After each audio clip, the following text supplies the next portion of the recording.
Културното наследство во Охридскиот регион генерално се наоѓа во добра состојба и не е на остра критика на УНЕСКО, вели директорот на Националната установа Завод и музеј Мишко Тутковски.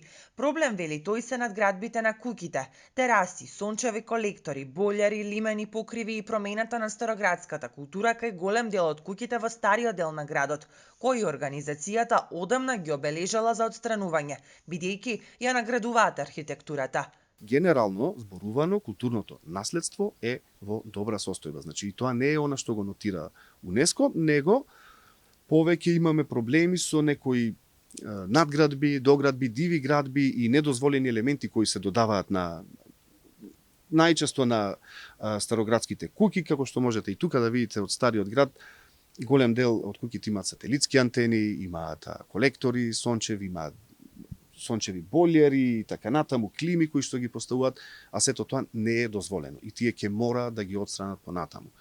Она што е друго проблематично е самите кровови на куќите, например, од староградската архитектура, кои мора да ги запазуваат оригиналните материјали и техники. Треба да бидат покриени со керамиди, тука во стариот дел има и куќи кои се покриени со лим, има куќи кои се покриени со азбестни плочи и така натаму. Сите тие елементи ја наградуваат сликата како едно заштитено јадро, како една целина тука и во иднина ќе мора сето тоа да се отстрани, да се унифицира.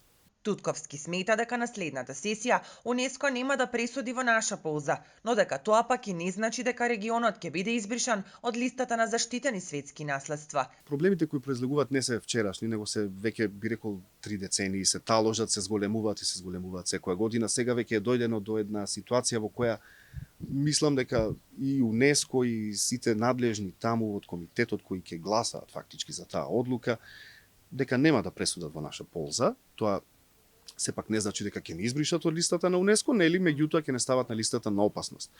Затоа што без разлика на сите напори кои сега се прават, еве гледам и со дивоградбите, со уривање на плажите, платформите и така натаму, и со сите напори кои ги вложуваат и други установи од кои се зафатени од оваа област, мислам дека сепак многу работи биле погрешно правени во изминатите децении и ќе треба многу повеќе се работи за ние да го вратиме повторно Охрид на една така убава блескава листа на УНЕСКО. Како што поминува периодот до сесијата на УНЕСКО, се повеќе се разгоруваат ставовите во јавноста. Изминатиот период особено внимание предизвика уривањето на плажите и во Охрид и во Струга, кое според граѓанските активисти пак е многу далеко од вистинско и целосно спроведување на препораките околу прашањето со дивоградбите.